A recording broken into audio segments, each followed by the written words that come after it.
So we're going to pick up our study. We've been looking at Genesis chapters 22 to 24, if you remember. And we've been looking at the types and shadows that are in this particular passage. We discussed much more in detail last week some of the types and shadows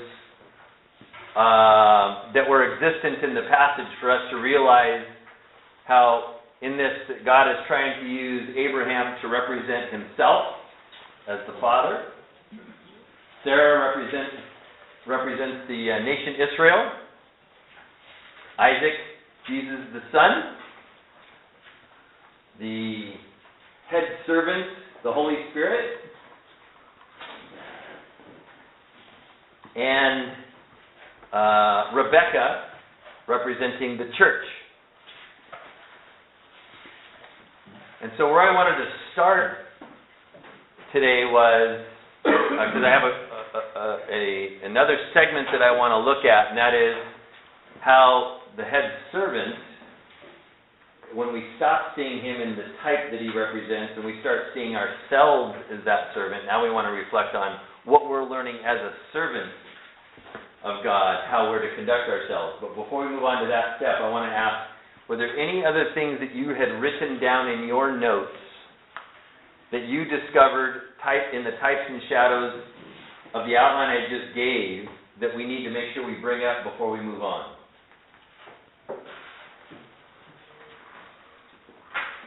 I had just one. Okay. This is the first of chapter 25. And Abram took another wife. We're not there yet, though. Okay. Then I won't bring it up. We'll get there. Yeah, don't bring it up. No, it's staying in the confines of 22 to 24. Okay, so let's take a look now then at the life of the servant in this passage, and particularly now we're going to focus on chapter 24 and see what things we pick up from this servant that should also be reflective of our lives as a faithful servant unto the Lord. So as we look at this passage, it says, now Abraham was, starting in verse 1, now Abraham was old, well advanced in age, and the Lord had blessed Abraham in all things. Jehovah had blessed Abraham in all things. So Abraham said to the oldest servant of his house who ruled over all that he had, please put your hand under my thigh, and I will make you swear by Jehovah, the God of heaven and the God of earth, that you will not take a wife for my son from the daughters of the Canaanites among whom I dwell, but you shall go to my country and to my family and take a wife for my son Isaac. We're going to stop right there. What do we learn about the character of the servant in this passage that should be impactful in our own lives? Yes, ma'am. Well, one, that he was in such a place that Abraham trusted him so much that he was in charge over everything that Abraham had. And usually that was a place that was, geared for like the children of the person. So, he was very trustworthy. Yeah. Right. How does that apply to us? That we need to try to be that way when we are serving Christ. Yeah, not try. We need to be. Yes. We need to be trustworthy unto whom? Unto the Lord. Sometimes that will cause us to be not well thought of by other people. Our biggest concern should be trustworthy unto the Lord. And if we are trustworthy unto Him, what will He do? He will bless us, and He will gives responsibility for all you the see what He talked about. He ruled over all He had. What did that mean? That He sat back on an easy chair with a drink with an umbrella in it, and somebody waving palm fronds at him, and He's ordering people around? No, this was a laborer. This is the head laborer, the worker, who's not only doing but organizing and instructing others, making sure that all that is in the Father's hand is being conducted the way the Father wants, the way Abraham wants. You also see in here a number of other attributes of this servant so far. What are the other attributes other than trustworthy? Wise. How could he do this if he did not have the wisdom required for the job? What else did he know or have? Yes, Bailey. He had authority. What does Jesus say before he ascends into heaven to his disciples? All authority is mine, and I give it to you. You understand, those of you who've been through the workbook and we've studied this exact subject in the section of biblical forgiveness and reconciliation, this is why we have to take this so seriously. Because the assignment's been given to us, and we must show ourselves to be trustworthy and wise. Where did he get this wisdom? Yeah, exactly right. He did it by listening carefully to Abraham and doing what he wanted him to do. That's exactly correct. How else would you describe such a servant at this stage? Just simply based on what we read. Yes, ma'am. Caring. What did he care about? Yeah, so you got a twofold there. He cared about what the master wanted and how to benefit him, and he also cared about what he had authority over, what he was engaging in. That's a very good point. That's exactly right. He acted to Abraham as a son and heir, even though he was not physically, he still took that responsibility. That's right. Acted to Abraham as a son and an heir, even though he was not actually either one. But did he not get the benefit of all that Abraham had because of his conduct in Abraham's house?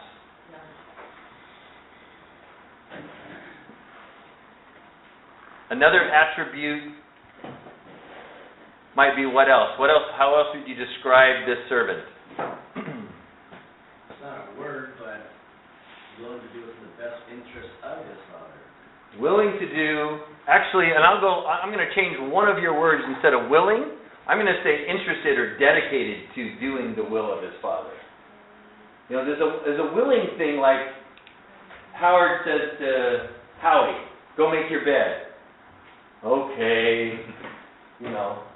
He's willing to go make his bed because otherwise he might get himself in trouble. But by his answer, does it sound like he wants to make his bed? I think the servant actually was wiser than that. I think he had already made his bed and was looking. He could see, just because of the life he was living in Abraham's life, he could see what was beyond. And so he, in preparation of what was to come for whatever descendants or whatever place he had, he was going forth to promote a future for what's coming. I was wondering if we were going to get there. What is Abraham calling him to do? Not do something, and then go do something. And what he was calling him to go and do, was that going to be in the same sphere as what he had been doing? No, something totally. So what needed to take place in order to be able to send the servant on? And what else needed to happen? He needs to already be doing what he was supposed to be doing in the past. What did that include? He had to set up somebody else to take care of it while he was gone. That's exactly right. He had to have already set up a structure so that when he was gone, the place wouldn't fall apart. He had to have not only been actually taking care of the immediate necessities, but he had to be working on some kind of a structure of others that would be able to take his place when he's off on this journey. Because if nobody takes his place, now what? It's going to fall apart. It's going to fall apart. We get in the future, I mean, if anybody wants to read, you can read Moses' life where Moses was taking on and he had to set up a legit legal team in order to deal with all this stuff because, but here, this servant's already done that. Right, he's been trained up. And he's so far ahead that he can just go. When Abraham calls him to go, he's already got it taken care of. It's already dealt with. He's dedicated, he's fiercely loyal, he's responsible, and part of that responsibility is not thinking that he's the end game. He's not the primary object. He is an intermediary. He's in the middle somewhere. So what relationship can we think of that this might be most like in our immediate lives? Yes, ma'am. Okay. Well, it's God the Father asking his kids in that way. Well, I'm going to break down the us a little more. Dina said God the Father, us, and then our kids. My wife. Yeah, husband and wife. That's exactly right. If you as a husband don't set things up in your home the way you want them to go, and you don't work with your wife so that she understands, and you're not one with her so that when you're gone, she's doing what you want to have happen, how do you expect it to happen? It won't. It won't. That's exactly right. And so there's this symbiotic or mutual relationship that needs to take place, you see. And that requires not just trustworthiness on the side of the servant, but the master must be trusting in his servant. How about he wouldn't have been able to go if he was the main... If everything counted on him being there, he would not be able to go. Right. If we set up our life as we have to be there to take care of everything, we can't go. You can't go make disciples if you don't have the time, because now your time's all tied up in taking care of the stuff that somebody else could be doing. Right. Which is a really typical thing to do in the world, though, is to make yourself important so other people need you. Right. Make yourself indispensable. Yeah. Jesus did just the opposite. He multiplied himself so that he could be expended in the way the Father had designed, but not just leave a vacuum behind himself. What did he leave behind himself? 11 more people just like him. 120 more people that were capable of making more disciples. That's why he wasn't afraid to ascend to his Father in heaven. He says, look, I've taught you. His prayer before he goes even to the cross. I've given you all things the Father has given to me. And I'm going to give you a helper in addition to that that's going to help you go forward. So as a parent, you need to train up your child that they will be able to survive if something happens to you. That they can go on. They don't need... That they're fully capable of living in this world. They need to have the structure that they don't need to depend on you to continue serving the Lord. Correct. I say it this way. We should train up our children to know and love the Lord even more than they do us. That's good. Even as a father, I want my daughter to know and love Jesus more than me. I have no idea how many more minutes or days I have left in this dimension. I have no clue. I've not been given that understanding. I do know they're finite, and I do know God's determined them, and when they're done, they're done. And I've had conversation with my daughter in the past. Specific conversation. Honey, if there was something that was to happen to me, and maybe me and your mom, where there was what we call an accident, and your mom and I was to die, do not let that shake your faith in Jesus. Know that that's the plan of Jesus, and He's ready for you to go on to another step in your journey.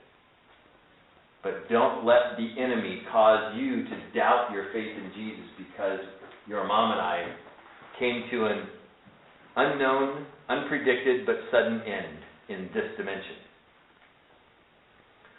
Press in, press on in Jesus to love and serve Him, and to know that your mom and I have the privilege of going on to be with Him.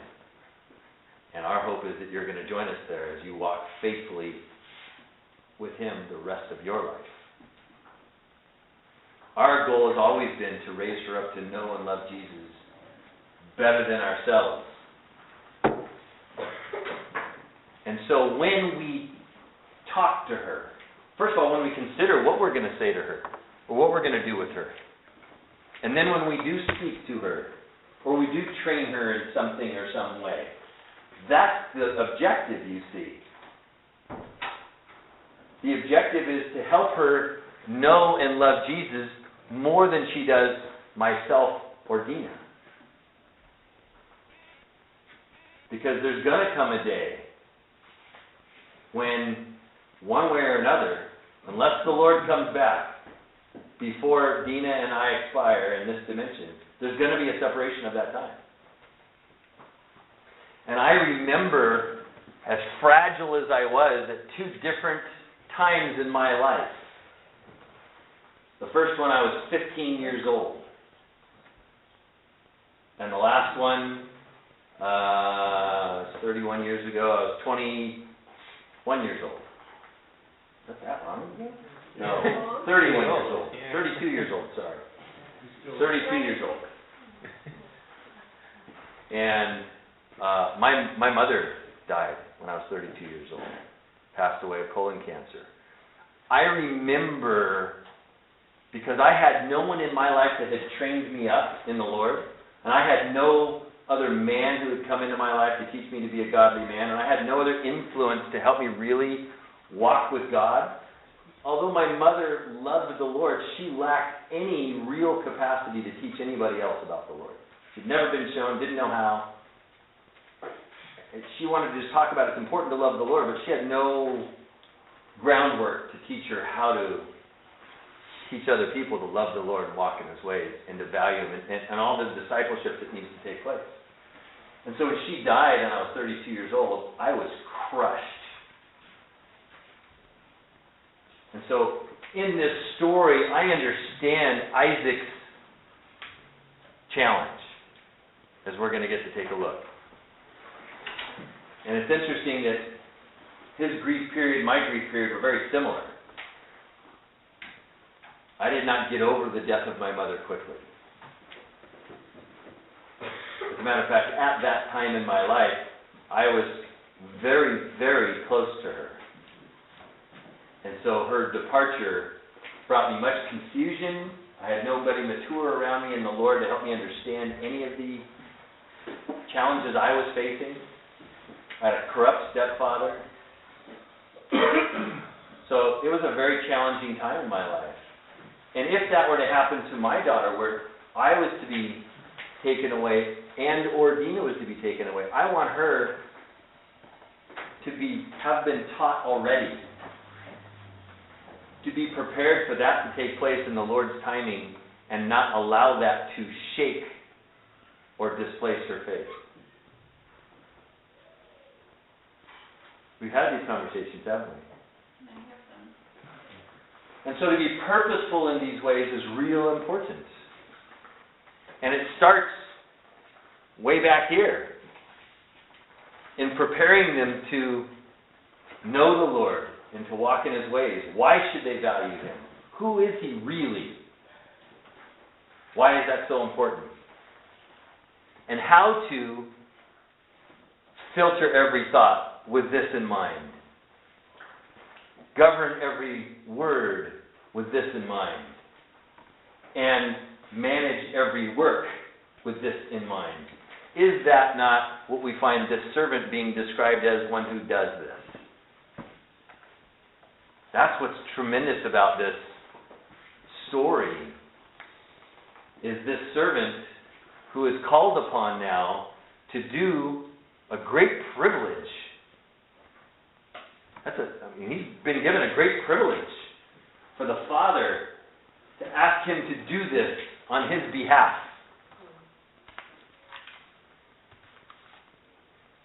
Tim, can you imagine even for a half a second going and asking another man to be the one who is going to be in charge of picking the husband for your daughter?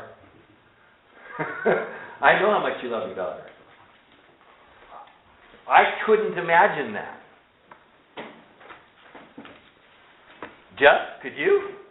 Can you imagine asking another man to go pick a husband for Bailey at some point? It was you, man. What's that? It was you, man. Oh. Never get married. No, on the contrary. On the contrary, I really want my daughter to get married. Not today. I really want my daughter to get married. I want her to have a good, godly husband. I want the plan of God to be fully fulfilled and the real bloom to come in for us and her and others to see. That might be in here, in Abraham's response, because he's looking at the world way back then. And look what we've got to choose from. He's saying, we don't have anything to choose from here. It is Right. unacceptable. Coverage bear here. I mean, this is the same as today. He said, Yeah. there's nothing here worthy of my son to marry. You're going to have to go back here where I know there is a godly remnant and find a daughter for my son. Right. So in that respect, things haven't changed. Right. You have to have enough insight to realize that somewhere there is a godly man or daughter, woman for your children, and you have to go find them. You can't just pick from what's local because that's where you're at. No, get out there and find a godly person that God has for you. Yes, that's right. And in the process, there's a lot of other conversation to have that's not part of this study about preparing ourselves for that, but we'll keep saving that for another I time. don't know if that was all really known to Abraham at that time. I mean, because the servant was very narrow in his search. I mean, Abraham said, go to this specific place and find something. So that did help. The servant not just arbitrarily pick somebody and the whole Yep. process. Yep. So there was some specific guidance, but also in a general sense, it seems like he just didn't want somebody, a wife from the Canaanites. Therefore, he's going to go to a familiar territory. Whether or not these persons were necessarily godly or not, we see that they aren't, because they have household gods. So they're not necessarily God-fearing, although they know of God because they respond in a way that indicates that they know of Abraham's God, but they're not necessarily looking for a quote-unquote worshiper of Jehovah at this point, as it is, I just don't want anybody from this group, and that group's a little bit better because at least it's my family and I know them a little bit and there's some familiar territory. So, at least in that context, there's some familiar specific guidance given. Yep. But he also probably knows, he should know, Canaanites are going to be wiped out. Correct. I'm going to give you this land. He doesn't know how that's going to take place yet, though, so he doesn't know they're going to be wiped out yet. We don't get to know that till we're with Moses. Well, but the land has been promised to him. He Yes. knows the promise. Yes. So if it's going to be his, that means there's not going to be anybody else there. No, they could become servants. He could rule them and not necessarily have to wipe them out yet. So we don't know yet. And also, the other thing to keep in mind is when Moses is sent into the promised, well, not Moses, when the people of Israel under Joshua are sent into the promised land, who are they supposed to wipe out and who are they not supposed to wipe out? You see, of the groups in that promised land, there's only 7 groups that are wiped out and the rest are retained. And so not all people even in the land of Canaan are wiped out, even under Joshua's headship. Well, no, the mistake they made was not wiping out the ones they were told to wipe out. That's where their mistake was. The second mistake was the ones they were told not to wipe out, but to take them in as servants. They were not to acclimate to the servant's way of life, but acclimate the servants to their way of life. That's the second failure. Your point is very important, Jeff, and one of the things that you were saying was there was detail given to this servant as to what he was to do with a fairly narrow focus. What did the servant demonstrate he was willing to do then? Abide by what he was told, you see. This is another important facet for us. As servants of the Lord, are we willing to do that narrow focus that he has told us that is our responsibility? Or are we going to then try to include all these other things that he's not given to us? When even as we're discussing, why he might have wanted his servant to go to this particular place instead of this other particular place, I think that's included in the servant's response, is not trying to figure out why, but just recognizing that's what you want, so that's what I'm going to go do. Yes. I don't have to know your reason for it, and we don't have to know Abraham's reason for it. And we don't get to know the whole reason. given. That was Jeff's Yeah. point. We don't get to know the whole reason. We don't get every detail. It's just his prerogative. He decided something. Right. That's an important facet because without knowing all the details, the servant said, "Your will be done." That's what I'll do. But he, also in that, he said, my God is gonna go before you and Yeah. make it right. That was, That's right. that's why the biggest part of that is, my God's gonna go before you, and if there's none there, if I made a mistake, my God will close the door and send you back, and we'll find out where he wants us to go. Furthermore, what was the condition, though? It's an implied condition, not a stated condition. So what's the implied condition in the statement you just made, Carrie, where Abraham says to his servant, my God will go before you? If you follow him. If you do what I tell you to do, my God will go before you and make your way.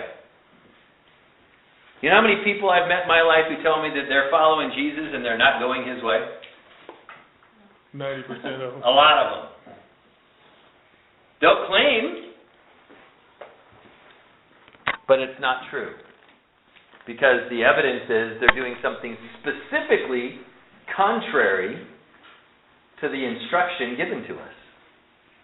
What if this servant had done that as well? He's going to go and do something different than commanded him by Abraham.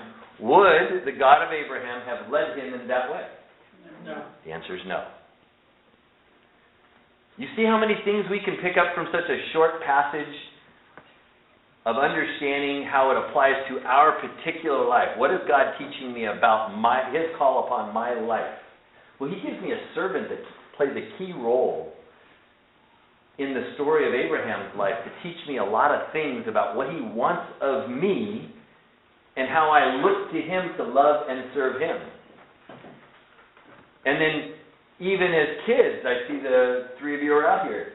Do you look to your parents for that same thing?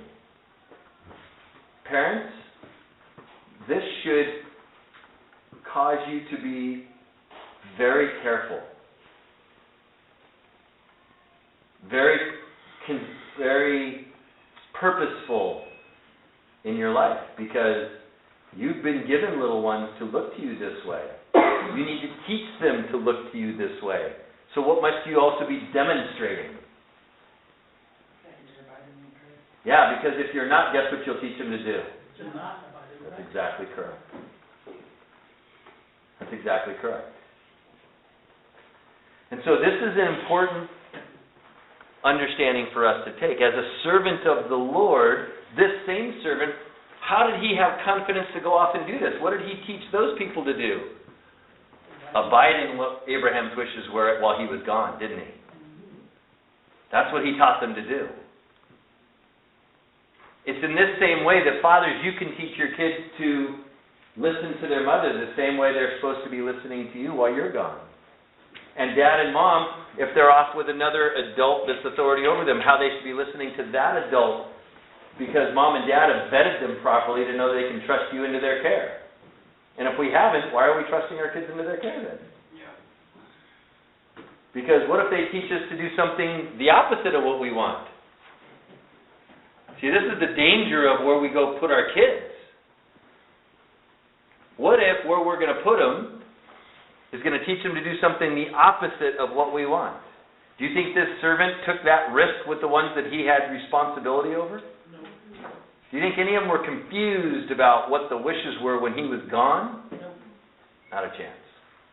Would it be a fair statement to say that the Spirit always goes first if we are willing to go and follow? What was the passage that Jeff read?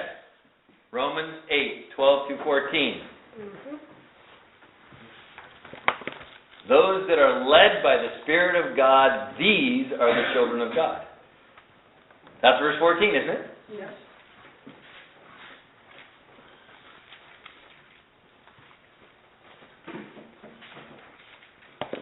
And so, we look at this passage and we see so many things about the life of this servant. And as Abraham gives him the instruction, the servant follows that instruction. And as he gets to the place where that instruction was to be carried out, because guess what he had to do first? He had to go on the journey to get there. Right?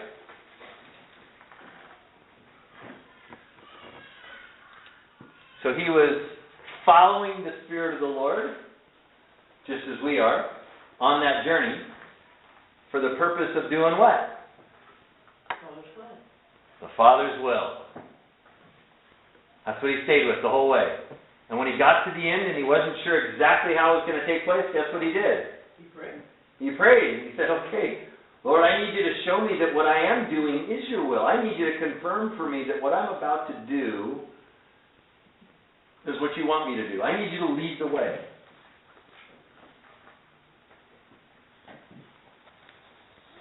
And when it took place, what happened with the servant? He was humbled. First he was humbled, wasn't he? Praise the Lord. He was, He marveled. yeah, well that's, verse 26, then the man bowed down his head and worshipped Yehovah.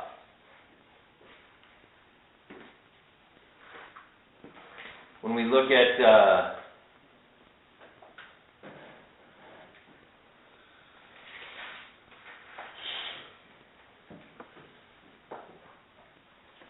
after he finished talking with her, before she heads off to run off to her brother and father,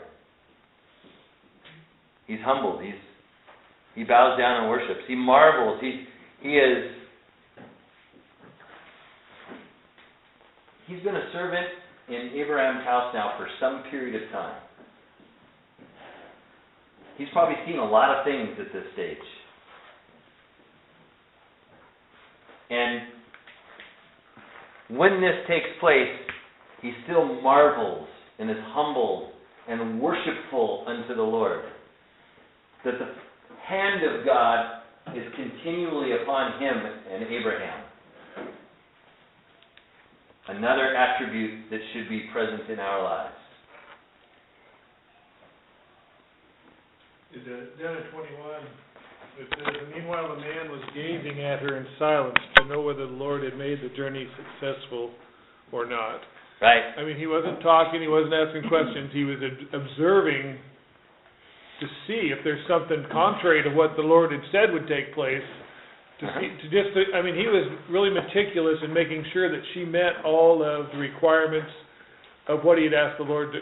He wasn't like, okay, yeah, she watered the camels, let's go. He was really, intent, I Right. guess, to make sure that it was, he's just watching, making sure that everything's there. It's a real interesting point.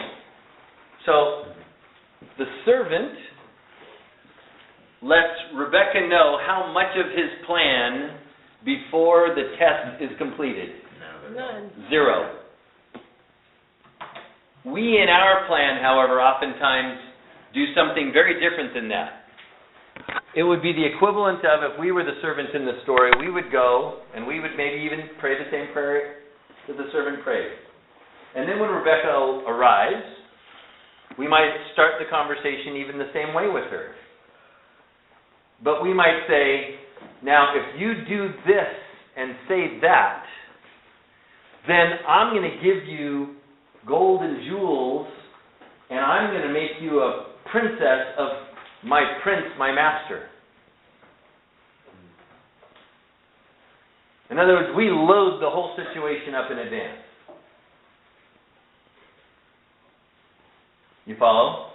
In simple terms, it would be something like this. Let's go back to the bed making story with Howard and Howie. Howard says, Howie, if you make your bed, I'll give you $1. Why is Howie making his bed? You get $1. He wants the $1. You follow? He knows Howie wants something, and the $1 will take care of buying him what he wants. And so he basically says, okay, since you want that, if you make your bed, I'll give you the $1. Instead of simply looking at Howie and saying, Howie, go make your bed, and keeping in his own mind, if he makes his bed and does it well and doesn't complain, I'm going to help him get that thing he wants. You see the difference in those two approaches are quite different. Correct, because Howie would have been motivated to get the money, whereas not knowing, he didn't know that he would probably still get that in the long run, and he did it anyway willingly. Correct. One is we're training him to meet the lust of his flesh. The other is we're training him to honor the Lord. And the tool is the same. How I use the tool now is going to determine what I'm aiming my son toward. You see. And so it's important that we see how the servant handles himself. He doesn't load the situation by telling her, now look, if you do this just right, here's all the stuff you get.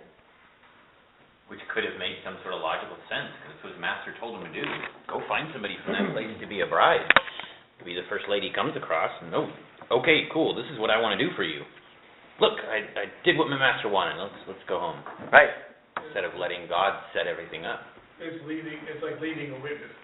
If you give them enough, Yeah. if you give them enough detail, pretty soon they've accepted that as truth rather than saying their point. Well, then they can decide whether that's meets enough of the lust of their flesh to do it or not, having nothing to do with God. They can just exclude God from the whole equation. Is the price I'm going to pay worth the reward I'm going to get? Here, now, out of the microwave oven. And that's a lot of times how that decision is made.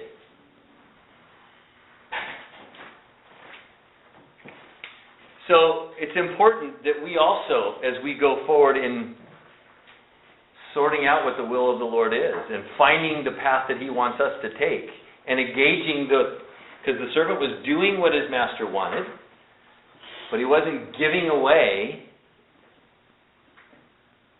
the scene, if you will. He was finding out the character of the young lady, right? Rebecca's character. In the same way, if Howard says to Howie, I want you to go make your bed, guess what he's going to instantly find out if he doesn't already know? Howie's character by his response, you see. So we don't have to say, how many times do you hear, for those of you that do watch TV or listen to radio at all, you have a national sports figure that does something awful, gets arrested, gets in trouble, whatever. What's one of the first things they come on TV or radio and say? Talking about what he did and how horrible it was. And then he says, but I'm not that person. That's really not me. It was a mistake. Really? That's a self-evident lie, isn't it? Yeah. We get to learn what that person is like by what they do. You see, this is the rule that Jesus gave us. By their fruit we will know them.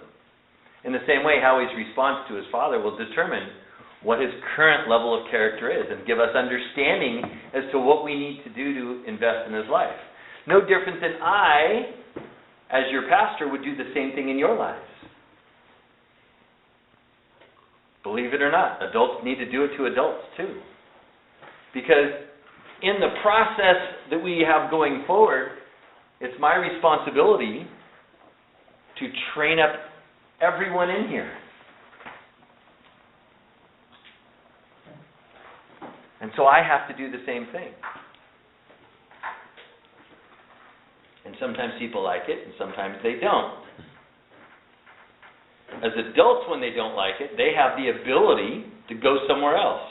As a kid Howie's age and size, doesn't have that ability so much. Stuck at home with Dad for a while longer, which is the grace of God to teach him what he does need to know, even if he doesn't want to know at the moment. See, foolishness is bound up in the heart of a child, whether 9 years old or 39 years old.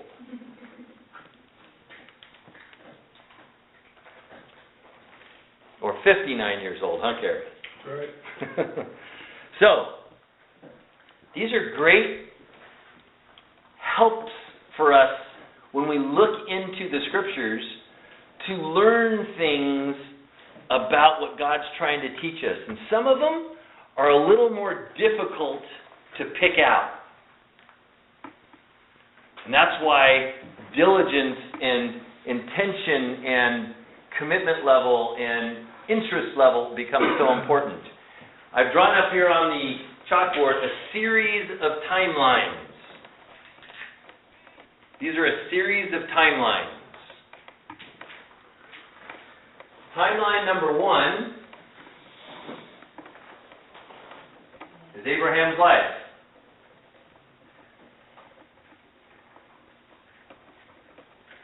At the point here, he's born, And on the last hash mark down here on the right, he dies, and you see the arrow continues on, because Abraham's alive in Christ, isn't he? Amen. So we have an arrow that continues on with him.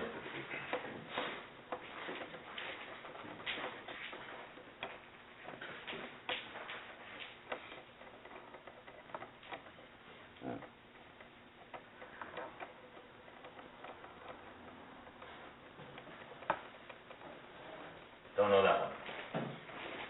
So we have Abraham's life. So what do you think is the one underneath it? Yeah, that's Sarah's life.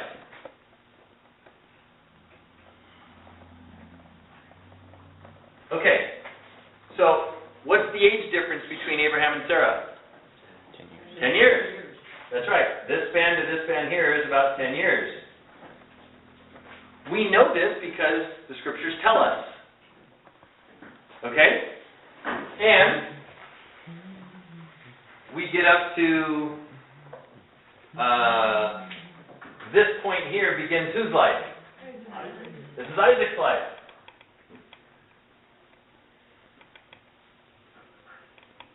So if this is Isaac's life, what do you think the point right behind it is? Yep, that's where Ishmael comes. That's where Ishmael comes, before Isaac.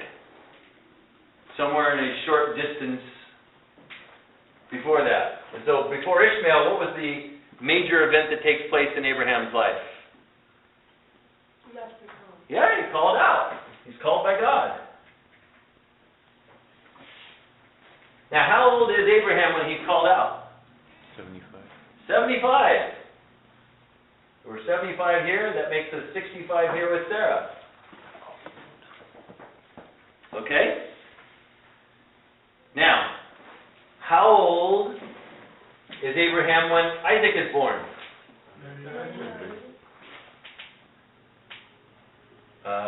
He's 100 years old, I think, right? I think Sarah was 90. Yeah, Sarah's roughly 90. These are, and we don't have exact numbers on this, but this is really close.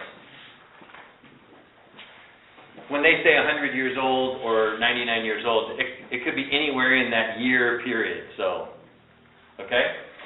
And to maintain our 10-year separation that we know about, we have Isaac born when Abraham's about 100, and Sarah is about 90 years old.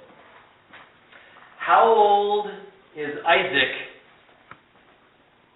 when Sarah dies? No idea. Yeah, it's 35 years later, or something like 25, 35. How old is Sarah when she dies? 120. 127. Yep. 127 years old when Sarah dies. How old is Isaac? Maybe about 37. 37 years old.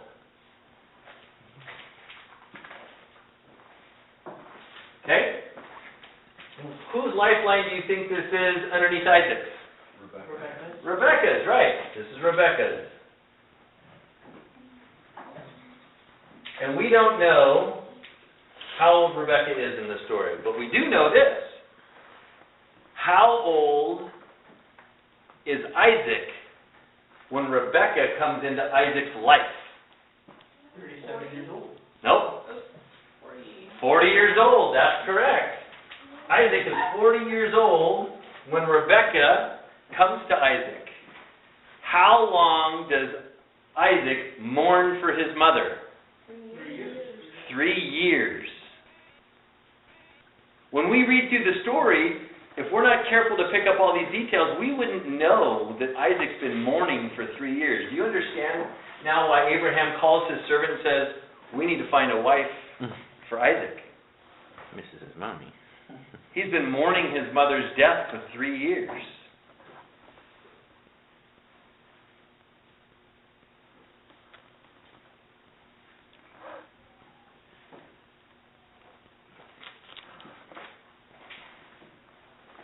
And in comes Rebecca. Isaac is how old? 40 years old. Don't know how old Rebecca is at that point. Okay? Then we read, let's read a little bit of this for a minute. We're going to pick up some more pieces here. We're going to look at chapter 25. Genesis chapter 25. Abraham again took a wife, and her name was Keturah. And she bore him Zimram, Jokshan, Medan, Midian, Ishbak, Shua, and Shua. Jokshan begot Sheba and Dedan, and the sons of Dedan were Ashurim, Letushim, and Leumim. And the sons of Midian were Ephah, Epher, Hanak, Abidah, and Eldaah. All these are the children of Keturah. And Abraham gave all that he had to Isaac. But Abraham gave gifts to the sons of the concubines which Abraham had. While he was still living, he sent them eastward away from Isaac his son to the country of the east. This is the sum of the years of Abraham's life, which he lived, 175 years. What number do we put here now? 175. Right? 175 years. And Abraham breathed his last and died in a good old age, an old man and full of years, and was gathered to his people. And his sons Isaac and Ishmael buried him in the cave of Machpelah, which is before Mamre, in the field of Ephron, the son of Zoar the Hittite. The field of Abraham purchased from the sons of Heth. There Abraham was buried, and Sarah his wife. And it came to pass after the death of Abraham that God blessed his son Isaac. And Isaac, or Isaac is how it's pronounced, dwelt in Beer Lahai Roi. Now this is the genealogy of Ishmael, Abraham's son, whom Hagar, the Egyptian, Sarah's maidservant, bore to Abraham. These were the names of the sons of Ishmael, by their names, according to their generations. Firstborn of Ishmael, Nebaioth, then Kedar, Abdeel, Mibsam, Mishma, Duma, Massa, Hadar, Tema, Yetur, Naphish, and Kedemah. These are the sons of Ishmael, and these were their names, by their towns and their settlements, 12 princes according to their nations. These were the years of the life of Ishmael, 137 years, and he breathed his last, and died, and was gathered to his people. They dwelt from Havilah as far as Shur, which is east of Egypt, as you go toward Assyria. He died in the presence of all of his brethren. This is the genealogy of Isaac, Abraham's son. Abraham begot Isaac. Isaac was 40 years old when he took Rebekah as wife, the daughter of Bethuel, the Syrian of Padan Aram, sister of Laban, the Syrian. Now Isaac pleaded with the Lord for his wife because she was barren, and the Lord granted his plea, and Rebekah his wife conceived. But the children struggled together within her, and she said, "If all is well, why am I like this?" So she went to inquire of the Lord. And the Lord said to her, "Two nations are in your womb. Two people shall be separated from your body. One people shall be stronger than the other, and the older shall serve the younger." So when her days were fulfilled for her to give birth, indeed there were twins in her womb. The first came out red. He was like a hairy garment all over, so they called his name Esau. Afterward his brother came out, and his hand took hold of Esau's heel. So his name was called Jacob. Isaac was 60 years old when she bore them. So the boys grew, and Esau was a skillful hunter, a man of the field, but Jacob was a mild man dwelling in tents. And Isaac loved Esau because he ate of his game, but Rebekah loved Jacob. How old was Isaac when his sons come? 60 years old here. And here you have Esau and Isaac and their lives. Jacob. I'm sorry. You're right. It's Jacob, not Isaac. So we have Esau and Jacob here on this bottom timeline. Whoops, that's supposed to be a C. I'm going to get it right one of these days. Jacob, right? Jacob. Okay. So, how old are Esau and Jacob when Abraham dies? 15 years old is correct. You see how these guys had their first 15 years in the presence of their grandfather Abraham. What do you think he passed on to them? Whatever they would take in. Yeah, well, he tried to pass on probably everything, but they only received what they would take in. How old is Isaac, when his father dies? 75. Okay? He's 75 years old. Now, a number of interesting facets here to me.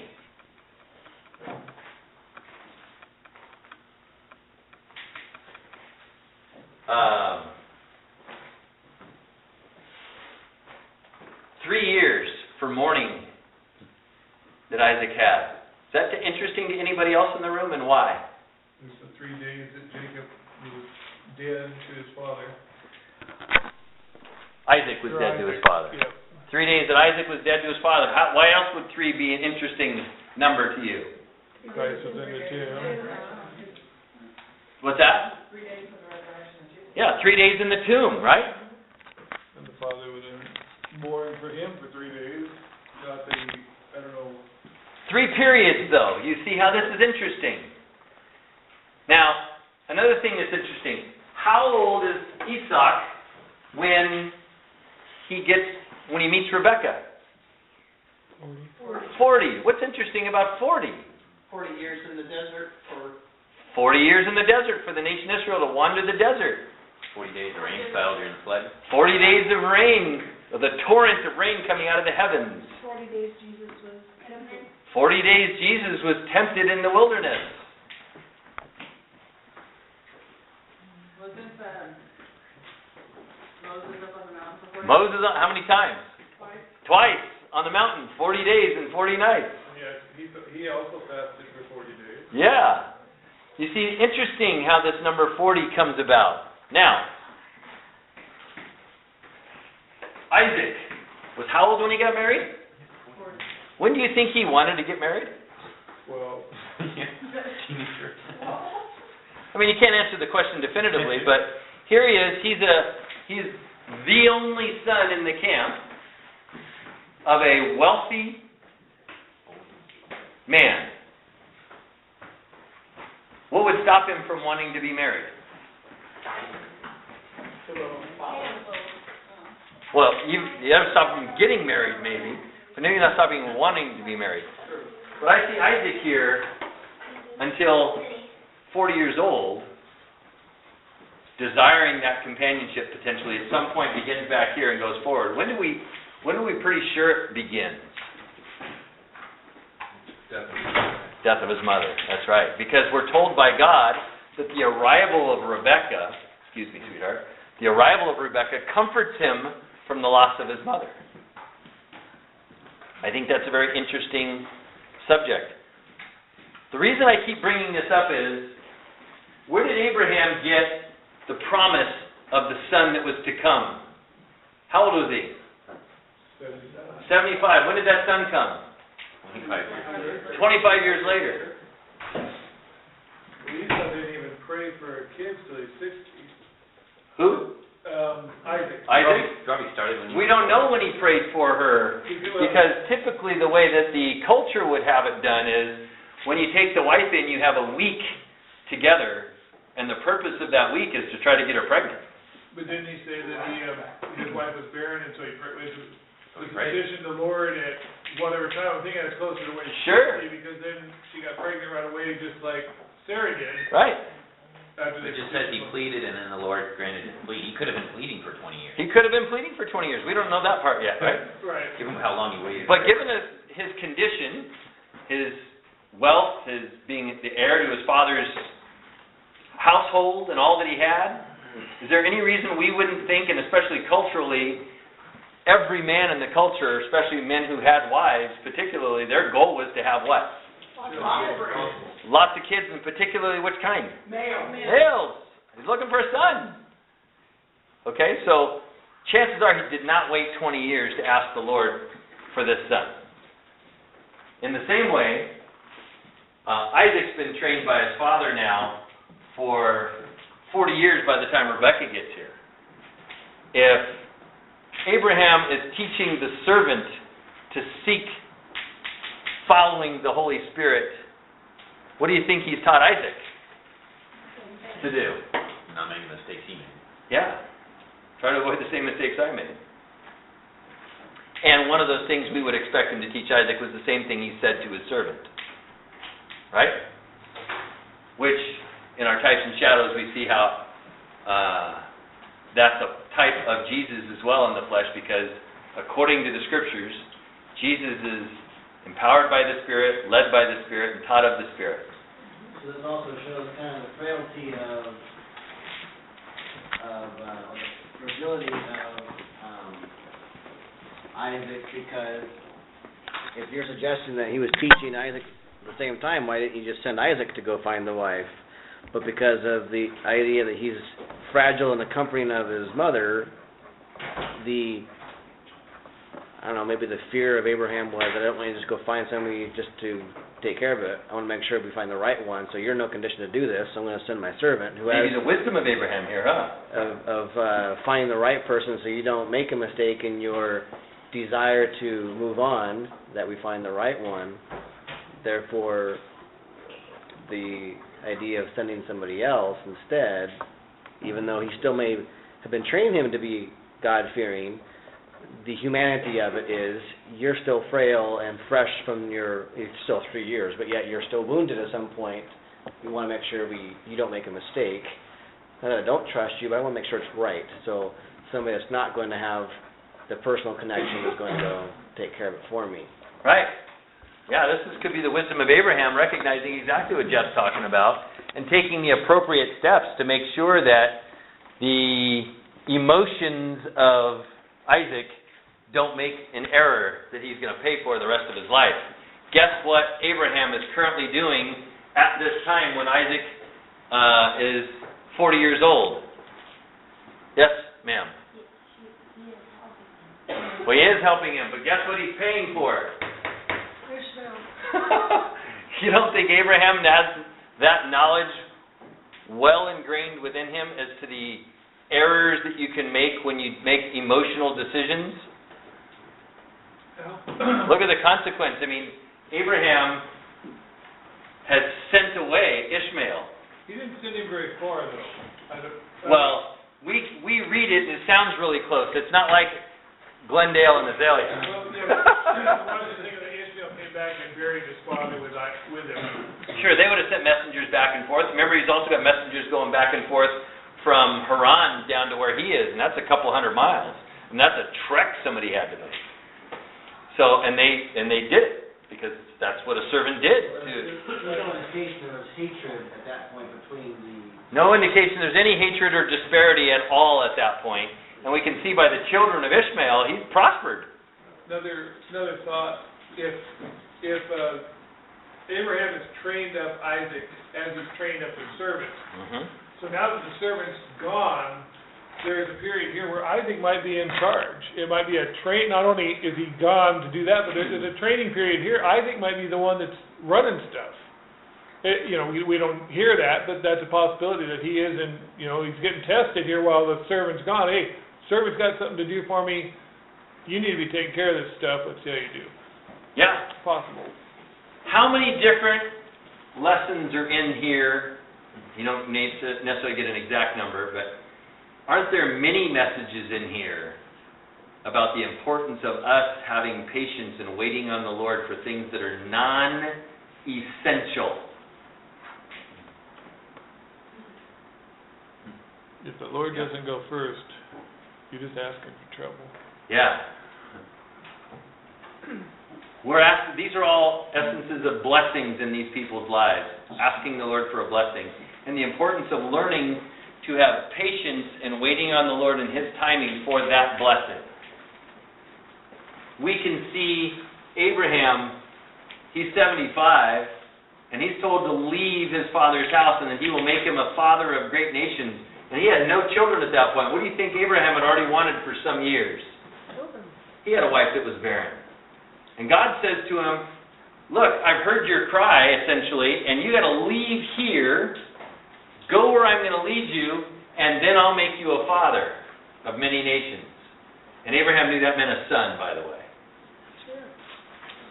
And wait 25 years for God to tell him, now I've done it. But he manipulated. Abraham tried to, Well, he did try, well, in his ignorance, he manipulated. for Jeff's point, by the way. Yeah, an outcome in there, which we try to do. Well, the Lord said this, so I can see how this would work, and I make this up where God says, instead of waiting for me to take care of it, you have created something it's a fabrication. Right. It looks like what I wanted, but that's not what I wanted. And Here's so- one of the reasons I love Jeff's point from a minute ago. Abraham recognizing that Isaac probably was not in a condition to be the one to send. Who did Abraham have in his life to help him recognize that he shouldn't have taken Hagar on? No one. Correct. Abraham did not have another man to guide him presently in his life. Now, what if, coming to this time where Sarah dies and Isaac's distraught, what if Abraham would have said, look, I made mistakes and I survived them, I'll just send Isaac out there. As so many of us have done or thought, and we hear other people repeat. The difference is, what is the example? Abraham's learned from his mistakes, and he's not only going to not repeat them himself, but he's going to try to do everything he can to make sure that his progeny don't do what he's done. It's not okay to continue to make those same mistakes and just learn from them and hope that you pick up the pieces. Abraham's very purposeful now, and he sends a servant that he can trust that's not going to be compromised. I think that's a very valid point in seeing the condition of Isaac at this time, very wise from Abraham's perspective, and how much he's learned. It's not okay to just keep stumbling along making mistakes because God's grace will cover everything. No, that's not an okay plan. And Abraham demonstrates that's not an okay plan. But at this point too, though, Abraham's been disciplined several times by God by not following that plan. Correct. Why would he want that for his son? Yes, so now you can understand why. Take a look at Abraham's life and see how he's made some errors in ignorance and lacking the oversight of a father in his life that would have led him along and taught him those lessons. We can see how he has made those errors. Most of you sit in this room a byproduct of that exact thing. What do we need to now make sure, however, if we are in Abraham's place, we don't continue to repeat that, what we have been delivered.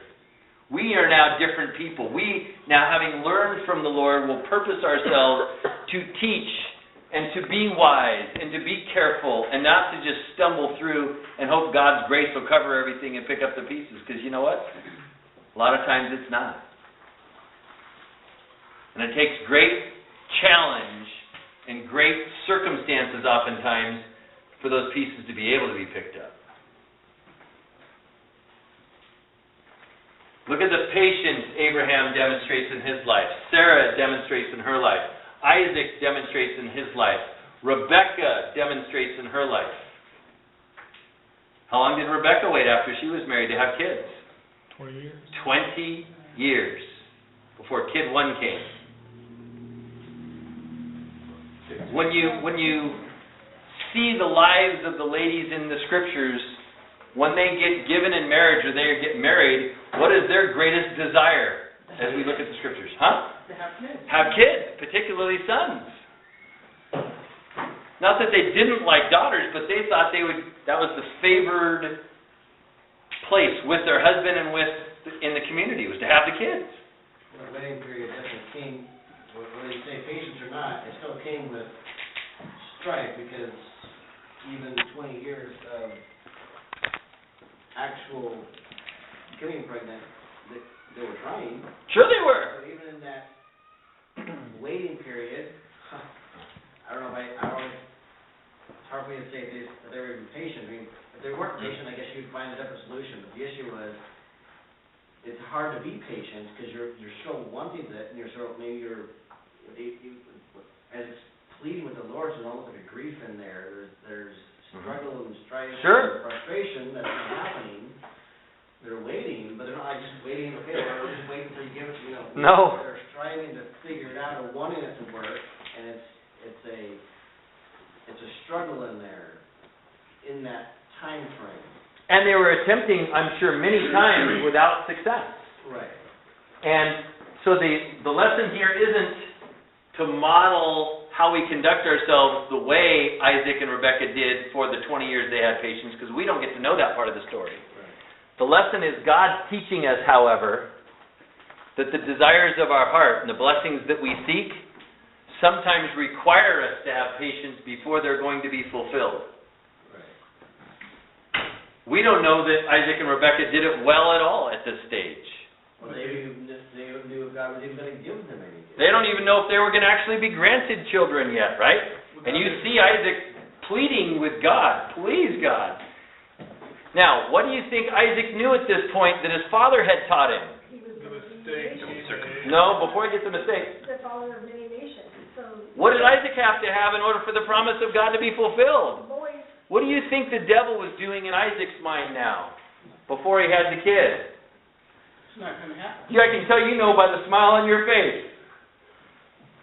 Imagine, for 20 years, you've been told by your father that you are the blessing God promised me, and from your loins is going to come many nations. And for 20 years, how many kids does he get? None. 0. What do you think that would do to the confusion that might come on that the devil would have a field day with? Except he has his father who went through that. You and see? Would say, hey, this is what I did, and I stepped out of line. You need to be faithful to what God has told you. The blessing is, your blessing is my blessing, and so now you got to be patient because he didn't die till after his kids. I mean, Abraham actually got to see the blessing procured on down the line even. So there are real world, as Jeff was pointing out, real world struggles that go on during the process. Nevertheless, do you see how valuable it would have been to have Abraham in Isaac's life during that process? Hang in there. Can you imagine the bigger struggle Isaac would have had if he'd have told his dad to get lost, he didn't want to listen to him? Oh, yeah. I'd have done the same thing he did. or yeah, All sorts of problems could have come up, right? Now, Abraham's in his life, and he's doing everything he can to keep Isaac on course. And by our story, we see Isaac stay on course. What we don't see is the daily challenges that are going on in Isaac and Rebekah's minds. But is there any doubt that they're there? And do you see why the collective grouping together is important for them to be successful in this? And the learning of the lessons goes on.